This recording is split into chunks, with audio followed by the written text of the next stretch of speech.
Hello everyone, my name is Phung Win Do and I'm a student in Personal Support Worker program at Humboldt College. This video is my submission for the PSW164 class assignment. This assignment is about making a dish in your own culture. So today I will be preparing a traditional Vietnamese dish called gà kho sao, which translates into Vietnamese lemongrass and chili braised chicken. So the reason I prepare this dish is because it's very meaningful to me. It reminds me of my home and family in Vietnam whenever I have it. It's a simple yet delicious meal that show how our culture combines flavor, nutrition, and family connections. In this video, I will explain food safety and handling, how I prepare and cook the food. Talks about its cultural significance, and finally share a short reflections on nutrition and culture in healthcare. Okay, so the next step, I'm going to talk about food safety and handling. So when preparing food, I follow the 4 essential food safety principles, including clean, separate, cook, and chill, according to CDC. So the first principle is clean. I begin by washing my hands thoroughly with soap and warm water at least 20 seconds before and after handling ingredients. So this is what I'm doing right now. Warm water, then using soap, and then wash my hand thoroughly.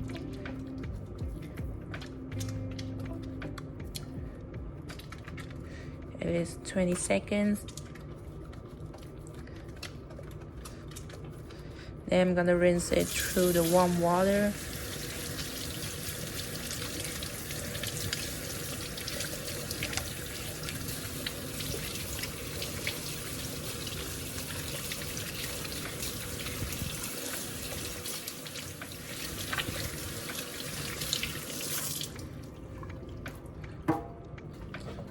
And then I'm gonna dry my hand with towels.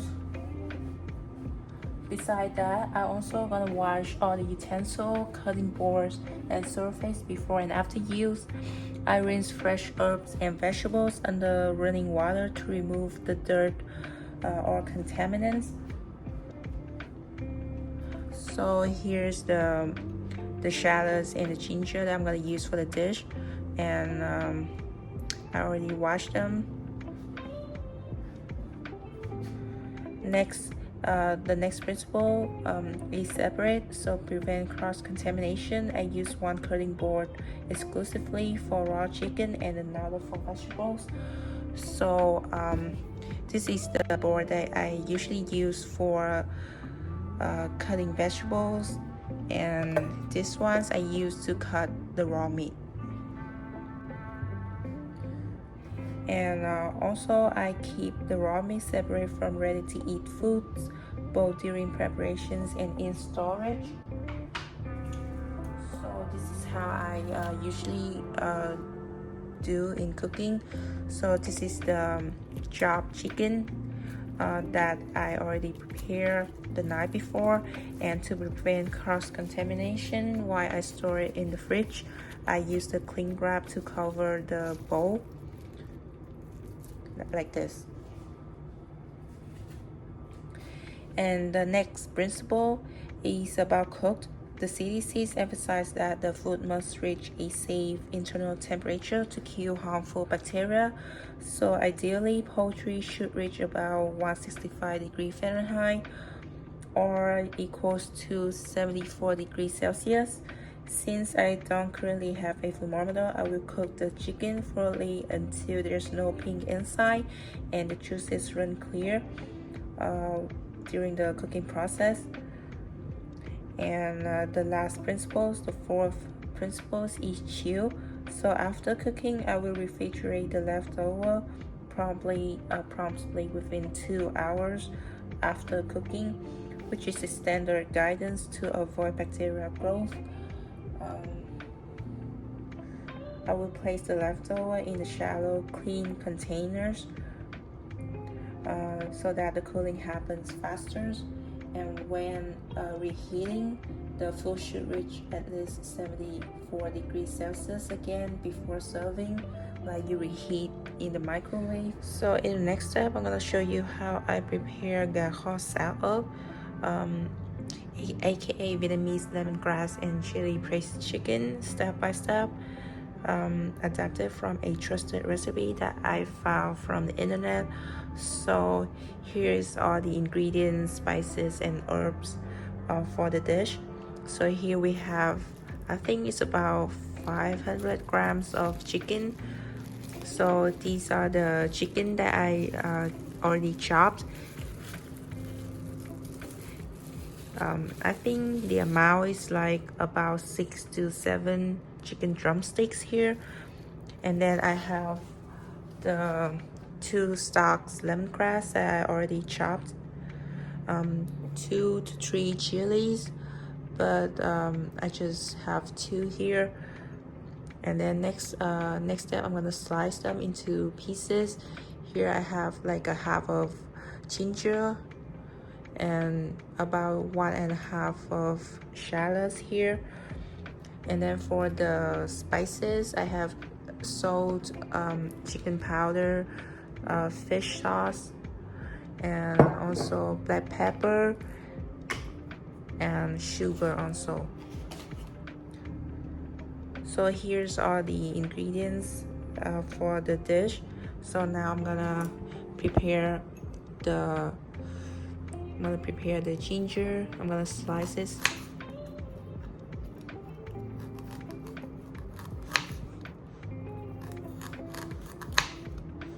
I'm gonna slice this into long pieces to marinate with the chicken.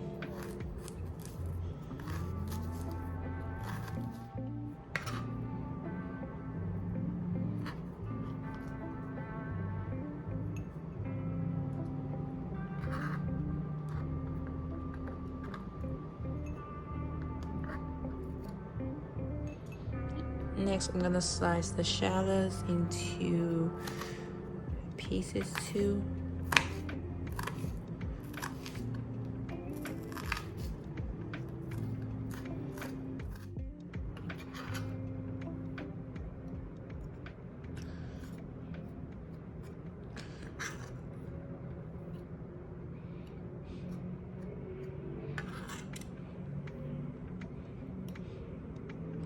Okay, so next I'm gonna chop the chilies.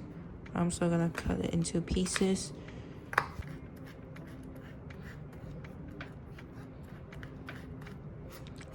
Okay, and then I'm gonna put it back to the bowl.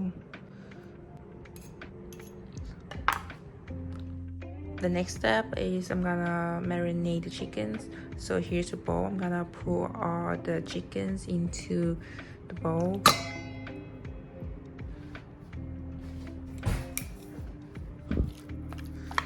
Okay, so next I'm gonna pour half the lemongrass into this. I save half of the lemongrass, so later I'm gonna like saute the lemongrass on the pot. And then half of the chilies, half the shallots,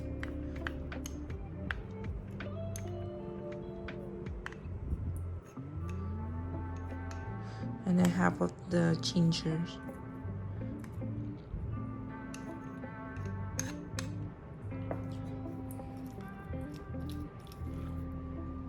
Okay, then move on to the spice. So I'm gonna pour 2 tablespoons of fish sauce.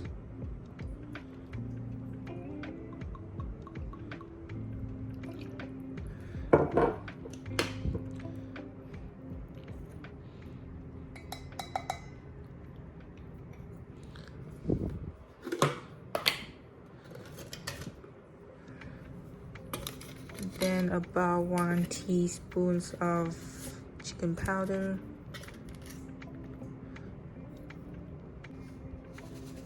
And then a little bit of salt.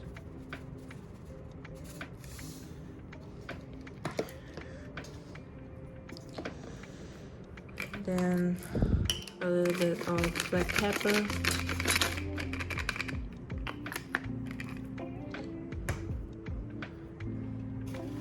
And a little bit of sugar.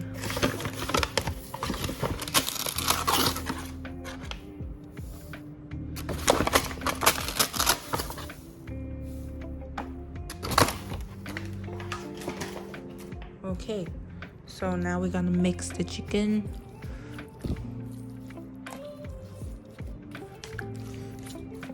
And after mixing the chicken well, we're gonna let it marinate for at least 20 minutes before cooking it. Okay, so the next step after marinate the chicken for at least 20 minutes, I'm gonna begin to stir fry the chicken. So first I'm gonna heat the oil in the pot over the medium heat. So I'm gonna turn on the stove and then pour a bit of oil. I think a little bit more. Okay.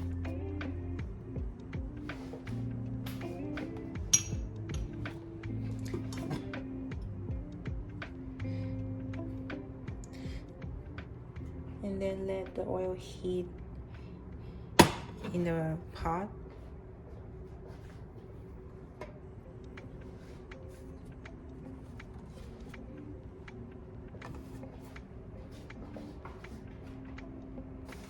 Okay, so when the oil's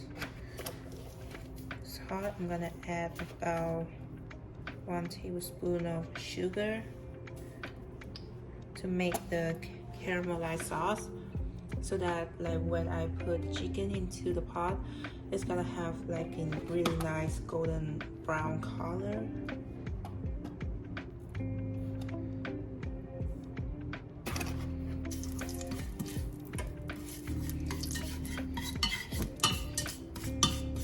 I usually gonna turn on the exhaust whenever I cooked, but because I'm doing the assignment, I'm not gonna turn it on so that you guys can hear me loud.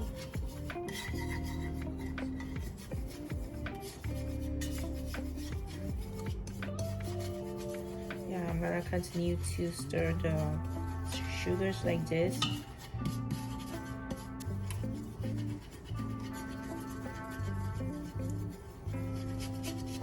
So when the sugars begin to turn into the yellow color, I'm gonna add all the leftover herbs into the pot.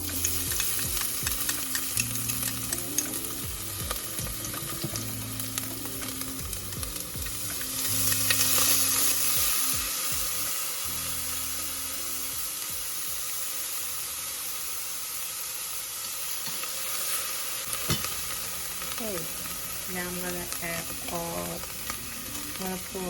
all the marinated chicken.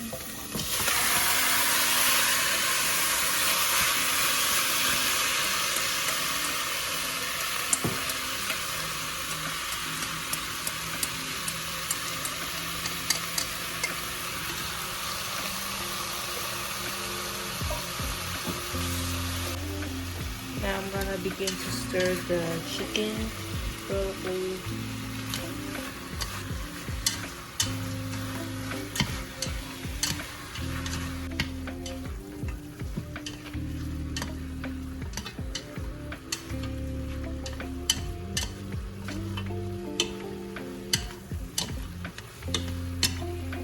Okay, so after the chicken is slightly brown, after stirring a period of time, I'm gonna add the water into the pot.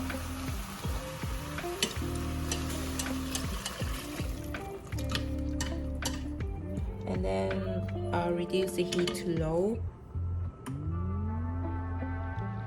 and let it simmer for about 15 to 20 minutes until the sauce gets thickens and coats the chicken.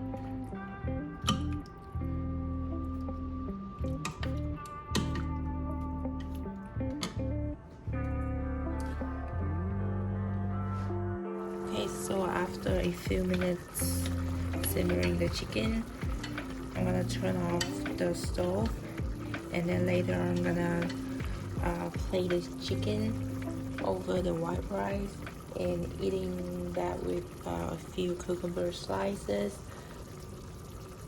on the sides to balance the meal, so that we have the protein, which is the chicken, the veggies, which is the cucumber, and carbohydrate, which is the rice. Okay, so now the chicken is done. I'm gonna pour some chicken onto the plates. Here I already have rice and cucumber.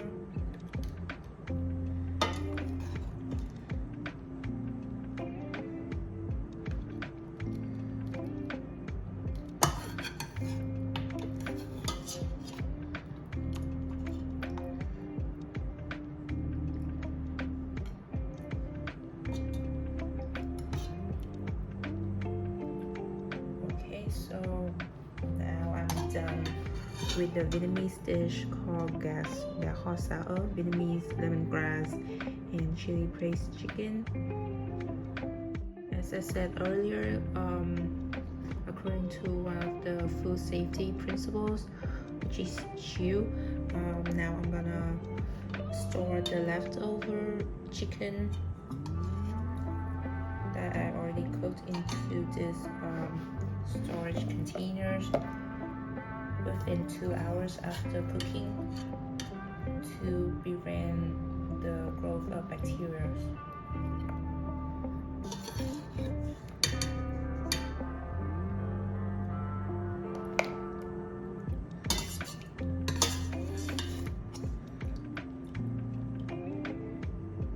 And then after pouring all the chicken into the containers, I'm gonna put the containers into the fridge. Now I'm going to talk about the cultural significance of the food that I cooked, called gà kho sao. So this dish is more than a food to me, but instead it carries memories, identity, and connections. In Vietnamese culture, cooking and sharing meals is a way of expressing care, love, and strengthening family bonds. Gà kho sao was a household favorite in my childhood home, prepared by my mother on a daily basis or even on special occasions. The aroma of lemongrass, shallots, and chilies always drew the family together. It also reflects our philosophy in Vietnamese cooking, which is balance. We use fresh herbs, moderate spices, and natural ingredients, aiming for harmony among sweet, salty, spices, and aromatic tastes. Even though I'm far away from home now in Canada, cooking this dish helps me stay connected to my roots and pass on my cultural traditions in a new environment. Next, I'm also going to talk about how nutrition and culture are closely related and important to our health. Good nutrition is essential to health, especially in care settings where clients may have special dietary needs or chronic conditions. According to Canada's food guide site, eating is not just about nutrients, it's also about respecting food traditions and cultural practices. The food guide encourages Canadians to enjoy their foods, including those tied to cultural identities. Traditional meals like gà kho sao can align with healthy eating principles, like for example, lean protein from chicken, herbs and spices for flavor instead of excessive processed additive, and balance when served with vegetables and whole grains. The dietary guidelines also emphasize cultural variety in diet and support integrating traditional food ways into healthy meal planning. So, as a PSW, understanding and honoring clients' cultural food preferences is vital because it supports not only physical nourishment but also emotional and psychological well being. Okay, so now this is the final presentations of my cultural Vietnamese dish called gà kho sao. So thank you everyone for watching this video and wish you guys all the best.